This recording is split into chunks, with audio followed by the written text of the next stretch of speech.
السلام عليكم ورحمة الله وبركاته. وولالكين عبدقني أحمد halkaad nagala socotaan waa Cabdiqani Ahmed channel. Kusoo dhawaada mowduuc cusub. Maanta waxaan ka hadli doonaa 10 dal ee ugu weyn Afrika bad ahaan ama area ahaan marka loo eego. Sida aan ognahay qaaradda Afrika waa mid ka mid ah qaaradaha ugu weyn adduunka waxaana la sheegaa inay tahay qaaradda labaad ee ugu weyn adduunka. haddii aan guda galno mowduucina waxaan ka bilaabi doonaa dalka ugu weyn Afrika ilaa aan ka gaarno dalka 10aad ee ugu weyn Afrika. dalka koowaad ee ugu weyn qaaradda Afrika kuna jira kaalinta koowaad marka loo eego bad ahaan waa dalka Algeria. dalka Algeria badkiisa waxaa lagu qiyaasaa inuu gaarayo 2,381,741 kilometer square. dalka labaad ee ugu weyn qaaradda Afrika waa dalka Democratic Republic of Congo.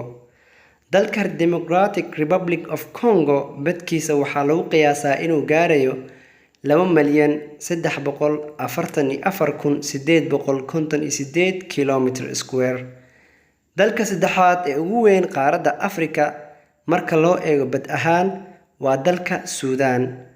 dalka Suudaan badkiisu waxaa lagu qiyaasaa inuu gaarayo 1,861,484 kilometer square. dalka afraad ee ugu weyn qaaradda Afrika kuna jira kaalinta afraad waa dalka Liibiya. dalka Liibiya badkiisa waxaa lagu qiyaasaa inuu gaarayo ku dhawaad 1,759,540 kilometer square. dalka shanaad ee ugu weyn qaaradda Afrika waa dalka Chad ee ku jira kaalinta shanaad. dalka Chad badkiisa waxaa lagu qiyaasaa inuu gaarayo 1,284,000 oo kilometer square. sidoo kale dalka Chad waxay dalalka Carabeed u yaqaanaan Tashaad. dalka lixaad ee ugu weyn qaaradda Afrika kuna jira kaalinta lixaad waa dalka Niger.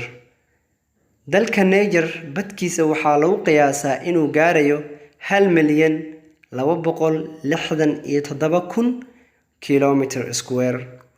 dalka toddobaad ee ugu weyn qaaradda Afrika marka loo eego bad ahaan kuna jira kaalinta toddobaad waa dalka Angola. dalka Angola ee caasimadiisu tahay Luanda badkiisu waxaa lagu qiyaasaa inuu gaarayo 1,246,700 kilometer square. dalka sideedaad ee ugu weyn qaaradda Afrika kuna jira kaalinta sideedaad waa dalka Mali. dalka Mali ee ku jira kaalinta sideedaad badkiisa waxaa lagu qiyaasaa inuu gaarayo 1,240,192 kilometer square. dalka sagaalaad ee ugu weyn qaaradda Afrika kuna jira kaalinta sagaalaad waa dalka South Africa ama dalka Koonfur Afrika.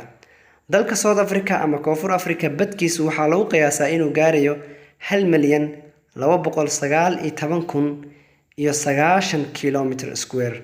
1,219,090 kilometer square.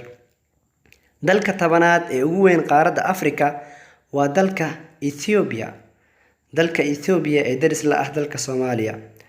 dalka Ethiopia badkiisa waxaa lagu qiyaasaa inuu gaarayo 1,104,300 oo kilometer square. mowduucina intaas ayuu ku ekaa. waana ku mahadsan tahay daawashadaada iyo dhageysigaaga muuqaalkan. waxaan filayaa inaad wax badan ka faa'iiday.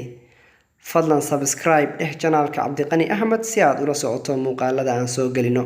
share, like, comment intaba dhiirigelin ayay inoo tahay. wassalaamu calaykum waraxmatullaahi